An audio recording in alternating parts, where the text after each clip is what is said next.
Hi everyone, welcome to the Illuminate Whiteboard Series. I'm Kate Pechacek, I'm an implementation manager for Illuminate, and we today are going to talk about the PLC recipe. So PLCs have been around for a long time, and there's sort of a common recipe that's developed over time. Common set of ingredients that go into a beautiful PLC.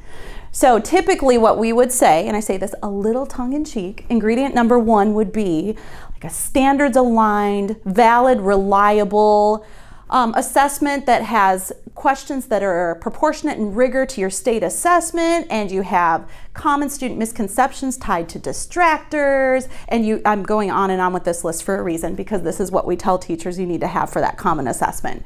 And then ingredient number two is time and space to meet and talk with other teachers.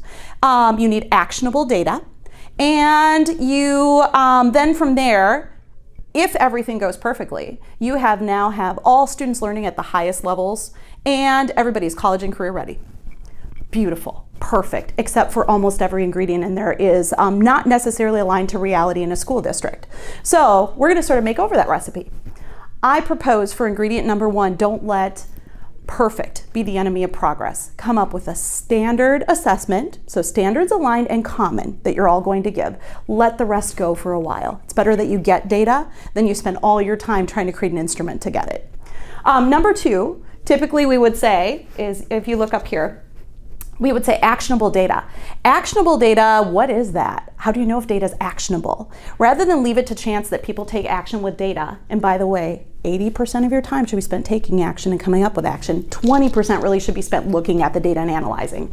So actionable data I would propose is data that comes with action-driving questions that you list with the data. So if your purpose is to differentiate, then an action-driving question might be, what are you going to do differently for students falling in your proficient or non-proficient range? So data that you get with questions that help drive the action you're hoping to take within a PLC. Ingredient number three, time and space to sit and talk to other teachers. Rather than time and space to sit and talk, let's talk about time and space to come up with a plan.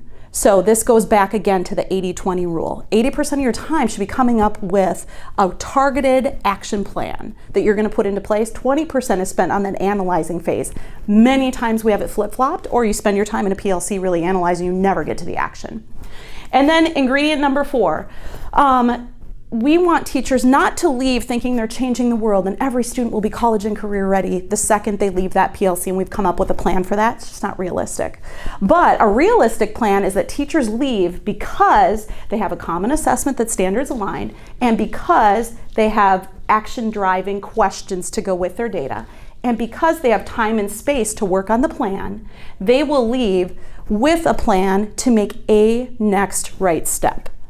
So at its roots, PLCs really become the core of improving Tier 1 instruction if you remake the recipe to something that's not only more realistic, but something that really is about taking action to improve student learning. And thank you so much for joining us today.